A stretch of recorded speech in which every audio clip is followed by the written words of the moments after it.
랍비가 자기의 제자를 데리고 산으로 올라가서 네 그루 심은 나무가 있는 곳으로 갑니다. 그리고 제자에게 이렇게 해봅니다.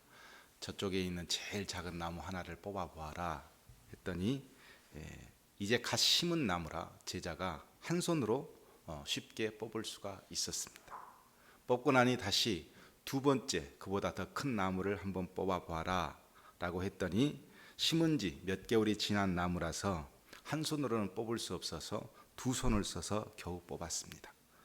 그리고 이제 또 세 번째 나무가 있었는데 그것은 1년이 다 된 나무여서 두 손으로 뽑히지 않아서 온 몸까지 다 동원해야 겨우 뽑을 수가 있었습니다. 이제 네 번째 나무가 남아 있었는데 이것은 2년산이었고 그래서 도저히 온몸을 쓰고 두 손을 다 써도 뽑을 수 없는 나무였습니다. 그러자 랍비가 제자에게 이렇게 말합니다. 습관이라는 것은 선이든 악이든 한 번 몸에 붙으면 시간이 지난 것만큼 다시 뽑아내기가 너무너무 힘들다. 그러므로 습관은 언제나 조심해야 한다. 이렇게 가르쳤습니다. 인간이란 동물은 작은 습관에서부터 시작해서 내 인생 전체를 주도하는 것이 습관이라는 것입니다. 그래서 생각이 바뀌면 습관이 바뀌고, 습관이 바뀌면 성품이 바뀌고, 성품이 바뀌면 행동이 바뀌고, 행동이 바뀌면 인생이 바뀐다. 이런 말이 있습니다. 가끔 자녀들을 보면 부모와 너무도 닮은 모습을 우리는 보게 되어집니다. 부모의 유전자적 형질이 자신의 자녀의 어떤 삶을 주도하고 있는 모습을 우리는 가끔 보게 됩니다.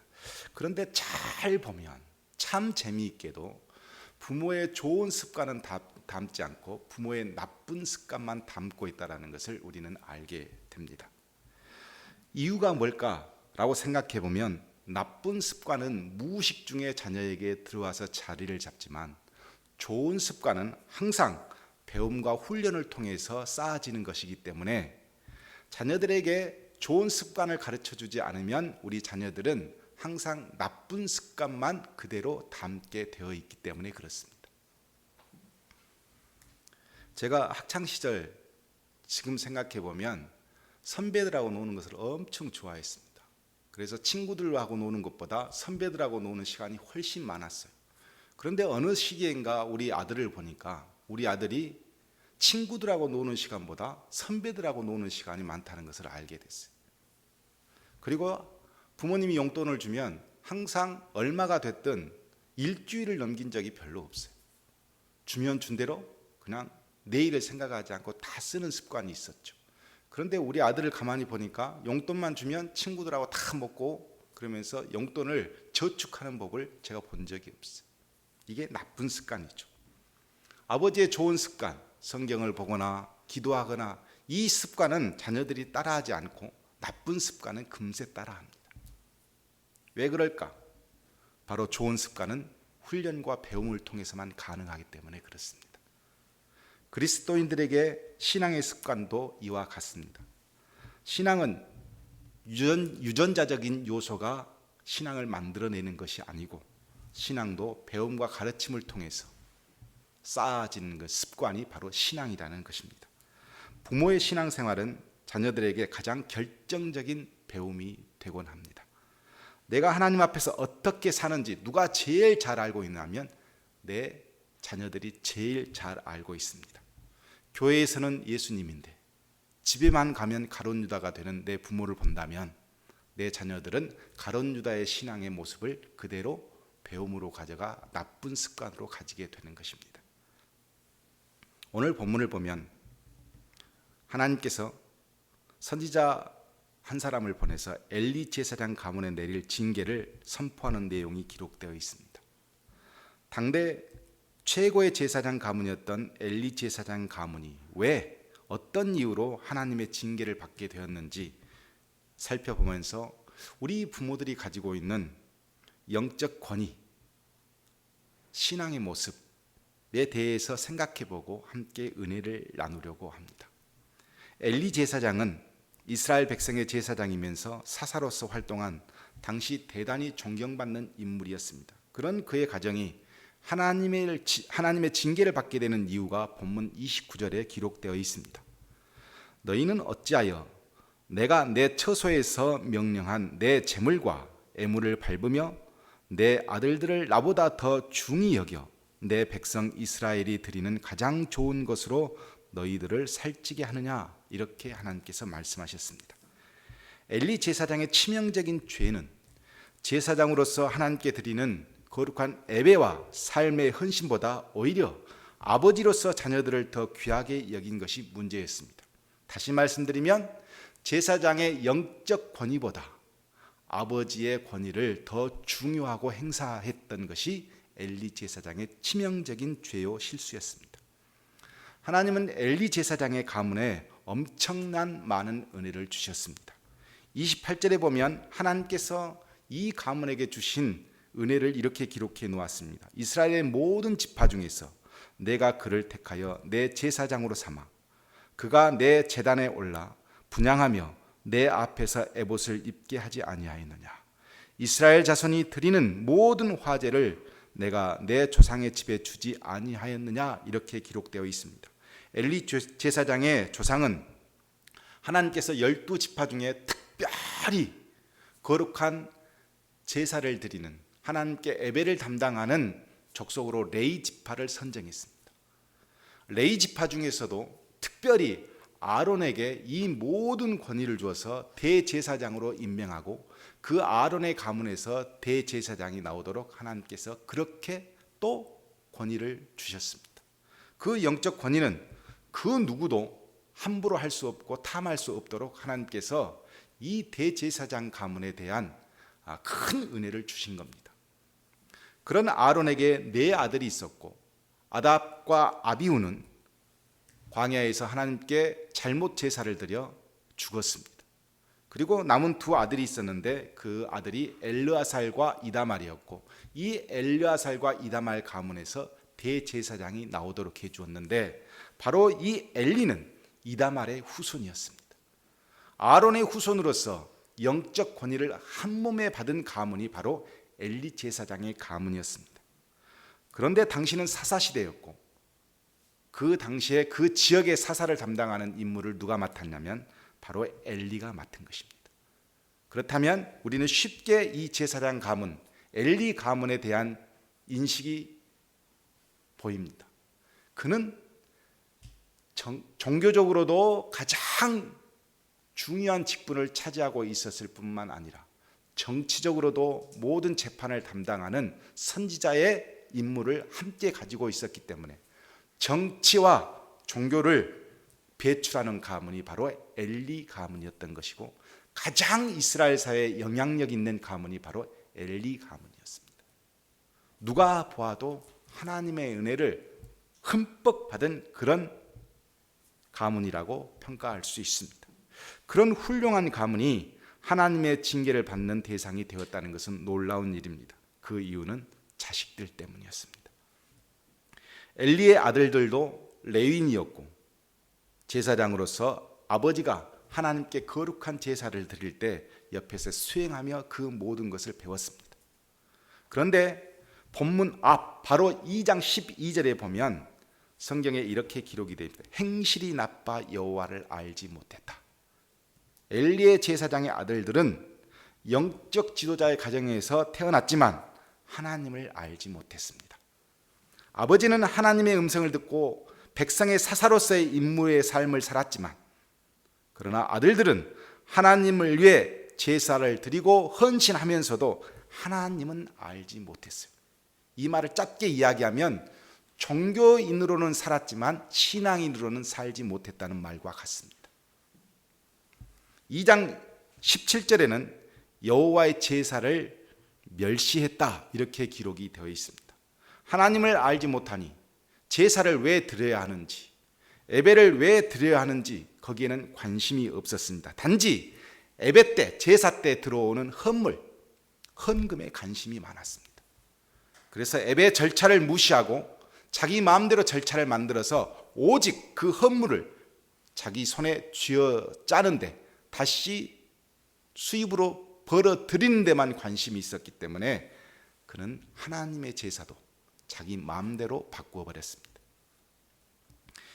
2장 22절에서는 회막문의 수종들은 여인들과 동침했다 이렇게 기록이 되어 있습니다. 제사를 돕기 위해 여인들이 동원되었고 그 여인들을 회롱한 것입니다. 가만히 보면 엘리의 아들들은 성직자로서 하나님 앞에서 두려움이나 거칠 것이 없던 그런 자유로운 삶을 산 것입니다. 이런 엄청난 죄를 저질렀기 때문에 당연히 백성들은 원망을 했고 그 원망의 소리가 엘리 제사장의 귀에까지 들어왔습니다. 그때 엘리 제사장이 자식들에게 취한 행동이 2장 24절과 25절에 이렇게 기록이 되어 있습니다. 내 아들들아, 그리하지 말라. 내게 들리는 소문이 좋지 아니하니라. 너희가 여호와의 백성으로 범죄하게 하는도다. 사람이 사람에게 범죄하면 하나님이 심판하시려니와 만일 사람이 여호와께 범죄하면 누가 그를 위하여 간구하겠느냐. 이렇게 지도했습니다. 종교 지도자가 이 정도로 영과 육이 타락했다면 당연히 면직을 하거나 파면을 시키는 것이 당연합니다. 그러나 자기 자식에 대한 너그러움이 항상 넘쳤던 엘리는 제사장으로서 호통을 치거나 파면을 선택하기보다는 아버지로서 따뜻한 말충고로 대신을 했습니다.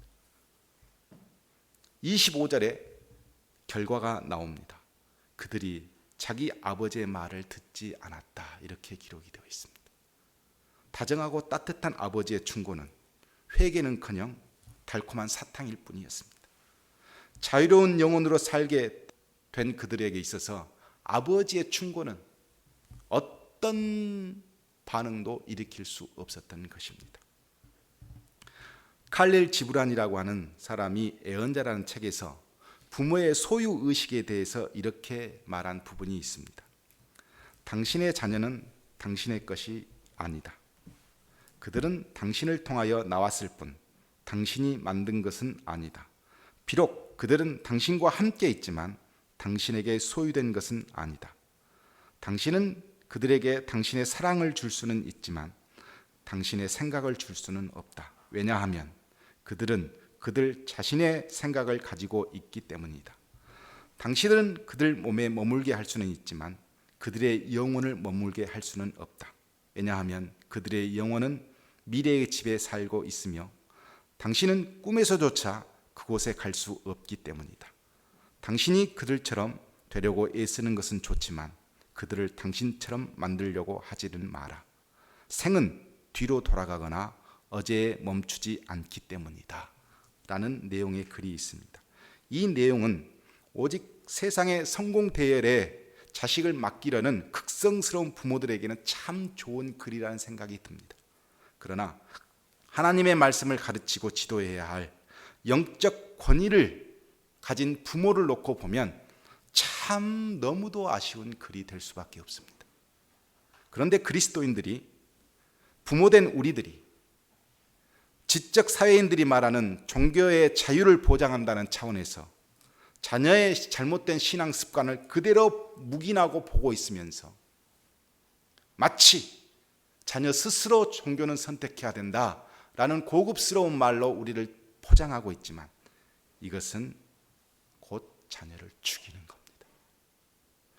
에베소서 6장에서 바울은 부모들에게 이렇게 선포했습니다. 아비들아, 너희 자녀를 노엽게 하지 말고 오직 주의 교훈과 훈계로 양육하라 그랬습니다.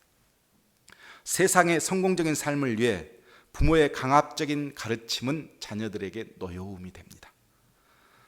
자녀의 독립된 자아를 무시하고 부모의 욕심을 채우려는 것은 자녀를 당연히 노엽게 합니다. 그러나 자녀를 하나님의 말씀으로 양육하는 것은 부모가 가지고 있는 하나님이 주신 절대 영적 권위입니다. 이것을 포기해버리면 자녀들은 자유로운 영혼으로 살게 될 것이고, 그러나 어느 순간에 아비의 말도 부모의 말도 듣지 않고 스스로 욕망의 길을 쫓는, 점점 잠식해가는 세상 사람이 되는 것입니다. 믿음의 길은 유전이 아닙니다. 언젠가 믿게 되겠지 이렇게 방치할 수준이 아닙니다. 믿음의 길은 습관입니다. 가르치고 배움을 통해서 쌓아가는 것이지 내가 잘 믿었으니까 우리 아들도 잘 믿을 것이다. 천만의 말씀이라는 것입니다. 제가 부목사로 살 때 사역하면서 참 무서운 담임 목사님을 모신 적이 있습니다. 교육자 회의만 있으면 교육자 몇 명이 앉아서 담임 목사의 그 강압정에 너무너무 두려워하고 무서워했습니다. 보고하고 잘못됐으면 호통치고 뭘 들이던져버릴 것 같은 무서운 눈빛으로 교육자 회의를 진행해야 했습니다. 그래서 그 교회에서 정말 사역한다는 것은 부들부들 떨리는 일이었고 온몸을 다해서 사역하지 않으면 안 되는 그런 상황으로 내몰렸습니다. 그런데 참 재밌는 것은 목사님의 아들이 목회를 하게 되었다는 것입니다. 준비된 목회가 아니었기 때문에 이 아들의 실수는 당연했습니다. 어느 교회에서도 적응하지 못했습니다. 결국 아버지가 아들을 거두어 이제 목회를 지도하게 됩니다. 평소에 부목사들에게 했던 만큼 지도를 했다면 이 아들은 정상적인 목회를 할 수 있었을 것입니다. 그러나 본인의 아들에게는 항상 자상하고 따뜻한 아버지, 무슨 잘못을 해도 다 용서하고 덮어버리는 아버지로 자리를 잡았습니다. 목회자로 아들에게 선 것이 아니라 아버지로서 그 아들에게 서 있는 모습을 통해서 이 아들의 미래는 보지 않아도 뻔했습니다. 정상적인 목회를 할 수가 없는 겁니다. 저는 성직자 가정 외에도 일반 가정에서도 하나님의 거룩한 영적 자존심보다 세상적인 자존심 때문에 어떤 영적 권위도 자녀들에게 행사하지 않는 부모를 참 많이 보아왔습니다. 결말은 제가 이야기하지 않아도 뻔합니다. 정상적인 그리스도인으로 자랄 수 없습니다. 엘리 제사장은 원래 임무는 하나님의 말씀을 듣고 백성들에게 하나님의 말씀을 잘 설명해주고 가르치는 것이, 하나님의 뜻이 무엇인지를 하는 것이 임무였습니다.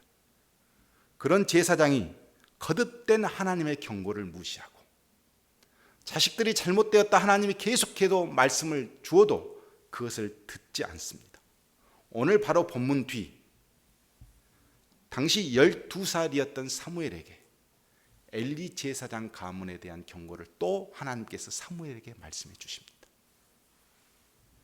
당연히 제사장에게 이야기해야 하다나 하도 듣지 않으니까 12살 이제 하나님 앞에서 뭔가 조금 알아갈 그 어린 아이에게 하나님이 말씀하시는 거예요. 하나님의 음성이 무엇인지도 모른 사무엘은 하나님의 음성을 듣고 하나님의 음성이 무엇인지 알고 있는 엘리 제사장은 하나님의 음성을 듣지 못합니다. 이 말도 안 되는 일이 현장에서 벌어진 것입니다. 계속해서 경고를 보내고 신호를 보냈지만 듣지 않으니 더 이상 하나님이 제사장에게 말씀하시지 않는 겁니다. 너무도 비참한 영적 권위가 완전히 상실된 모습을 엘리 제사장은 하고 있습니다. 자녀들에게 행사해야 할 영적 권위를 버려버리고 계속 무시하면 하나님은 더 이상 나에게 영적 권위를 주시지 않을 뿐만 아니라 음성도 주시지 않는다는 것입니다. 본문 뒤 4장 17절과 18절에 보면 엘리 제사장의 최후의 삶이 기록되어 있습니다. 소식을 전하는 자가 대답하여 이르되 이스라엘이 블레셋 사람들 앞에서 도망하여 백성 중에서 큰 도륙이 있었고 당신의 두 아들 홈니와 비느하스도 죽임을 당하였고 하나님의 궤는 빼앗겼나이다. 하나님의 궤를 말할 때 엘리가 자기 의자에서 뒤로 넘어져 문 곁에서 목이 부러져 죽으니 나이가 많고 비대한 까닭이라. 그가 이스라엘 사사가 된 지 40년이었더라 기록되어 있습니다. 엘리 제사장의 아들들은 전쟁에서 죽었고 하나님의 임재를 상징하는 법궤까지 다 빼앗겨 버렸습니다. 중요한 것은 엘리의 죽음인데 대단히 치욕스럽게 평가되어 있습니다. 의자에서 앉아 뒤로 넘어졌는데 목이 부러졌습니다. 그런데 그 까닭을 비대한 까닭이다. 하나님께서 오늘 본문 말씀에 왜 그렇게 정당하지 못한 방법으로 살찌게 하느냐 그랬는데 살쪄서 비대해진 겁니다. 전쟁 중인데 의자에 앉아서 그 전쟁을 기다렸다는 것도 제사장이 기도하지 않고 의자에 앉아서 평화롭게 그것을 기다리고 있는 모습도 추한데 넘어져 죽었는데 목이 부러졌습니다. 이유가 비대한 까닭입니다. 제사장으로서 백성과 자식들의 위급한 상황에서 전혀 영향력을 행사하지 못하는 모습, 거기에 더하여 잘 먹고 잘 살아서 비대해서 더 이상 자기 몸조차 가눌 수 없는 그 모습으로 최후를 맞이했다. 성경은 그렇게 기록한 것입니다. 우리는 영적 권위를 잃어버린 부모의 최후를 잘 알고 있습니다. 하나님은 절대 넘어가시지 않습니다. 반드시 우리에게도 묻습니다. 말씀을 마치려고 합니다. 사무엘 8장에 보면 이스라엘 백성들이 사무엘에게 왕을 요구하는 장면이 등장합니다. 그들이 신정 정치를 벗어나 이제 왕정 정치를 요구하는 이유를 이렇게 기록해 놓았습니다. 당신은 늙고 당신의 아들들은 당신의 행위를 따르지 아니하니 모든 나라와 같이 우리에게 왕을 세워 우리를 다스리게 하소서 그랬습니다. 사무엘이 있을 동안에는 신정 정치였습니다. 하나님의 말씀이 정치에 영향을 주어 그 하나님의 통치가 이루어지는 이스라엘의 국가적인 구조를 가지고 있었는데 이제 그것은 끊고 왕이 나라를 다스리는 그런 정치 제도를 사무엘에게 요구한 것입니다. 이유는 단 하나, 당신의 아들들이 당신처럼 행동하지 않는다는 것이었습니다. 사무엘은 이스라엘 백성들에게 이렇게 고백한 적이 있습니다. 나는 너무너무 청렴하게 살았다. 내가 단 하나라도 청렴하지 않는 모습이 있다면 나한테 이야기해봐라. 이렇게 이스라엘 백성들 앞에서 당당하게 이야기했습니다. 사무엘은 청렴했습니다. 그래서 가난했습니다. 그런데 자식들은 그 청렴한 아버지 밑에서 사사의 모습을 갖추고 있었으나 그들은 너무너무 가난하게 사는 아버지가 싫었던 모양입니다. 그래서 재판을 할 때 뇌물을 받고 잘못된 재판을 해 주었습니다. 사무엘은 그것을 알았습니다. 그럼에도 불구하고 자식들에게 교훈하지 못했습니다. 가르치지 못했습니다. 너무너무 가난하게 사는 자신의 삶 가운데 자식들까지 피해를 주었다 생각했는지 모르겠습니다. 물질을 탐하는 자식들에게 아무런 교훈도 주지 못하고 아무런 제재도 가하지 못하면서 명예롭지 못한 정치 지도자의 삶을 이양해야만 했습니다. 왜 우리는 자녀들에게 하나님의 말씀으로 교훈하고 영적 권위를 세워가는 이 중요한 것을 포기하는 것일까? 자유로운 우리 자녀들의 영혼을 방대하고 편리한 이 물질 세상에 그대로 노출시키면서 아무것도 공급해 주지 않는다면 우리는 하나님 앞에 그 어떤 음성도 들을 수 있는 자격이 못 됩니다. 그런 우리들에게 하나님은 영적 권위도 주시지 않을 뿐만 아니라 그 어떤 음성도 우리에게 주시지 않습니다. 모세는 죽기 전 모압 평지에서 마지막 죽어가면서 신명기를 기록해 놓았습니다. 그 신명기 6장에 부모들과 조상된 너희들에게 내가 한마디 하겠는데 자녀들을 이렇게 교육해라 라고 하면서 주신 말씀이 신명기 6장에 기록이 되어 있습니다. 이스라엘아 들으라. 우리 하나님 여호와는 오직 유일한 하나님이시니 너는 마음을 다하고 뜻을 다하고 힘을 다하여 내 하나님 여호와를 사랑하라. 오늘 내가 내게 명령하는 이 말씀을 너는 마음에 새기고 내 자녀에게 부지런히 가르치며 집에 앉아 있을 때나 길에 갈 때든지 누워 있을 때든지 일어날 때든지 이 말씀을 강론할 것이며 너는 또 그것을 내 손목에 메어 기호로 삼으며 내 미간에 붙여 표로 삼고 내 집 문설주와 바깥 문에 기록할지니라. 인간은 사회적 인간입니다. 사회 구성원으로서 사회에 이바지할 수 있는 삶을 살아간다는 것은 대단히 중요한 것입니다. 그러나 이 세상에서 성공적인 삶은 잠깐이라는 사실입니다. 하나님의 백성으로서 성공적인 신앙의 삶을 산다는 것은 영원한 하나님의 백성의 그 놀라운 은혜가 숨겨져 있음에도 불구하고 우리는 잠깐 이 세상에서 누리는 그 물질적인 행복을 위해서 아무것도 자녀들에게 영적 권위를 그대로 잠식시켜버리고 가르치지 않는다면 우리는 영적 권위를 무시당할 뿐만 아니라 결국은 내 자녀가 내 말도 듣지 않고 자기 마음대로 살게 되어지고 그렇게 되어서 우리는 하나님의 음성까지 잃어버리는 가정을 갖게 될 것입니다. 저와 여러분은 부모입니다. 자녀에게 하나님의 말씀을 가르쳐야 하고 그들이 하나님 앞에서 예배할 수 있도록 가르쳐야 합니다. 이것은 유전자가 아닙니다. 교훈과 배움을 통해서만 얻어지는 중요한 것입니다. 오늘날 우리의 그리스도인들의 부모가 하나님의 말씀을 내 자녀에게 가르치지 못하는 것만큼 우리는 타락할 것입니다. 우리 교회는 무너질 것입니다. 우리 사회는 걷잡을 수 없는 혼돈에 빠질 것입니다. 그러나 우리가 하나님의 말씀을 손목에 미간에 대문에 써서 붙이며 가르칠 때 우리의 교회도 이 사회도 우리의 삶 가운데도 하나님의 말씀이 주도하는 놀라운 은혜를 체험하게 될 것입니다. 그런 가정이 우리의 가정이 되기를 주님의 이름으로 축복합니다.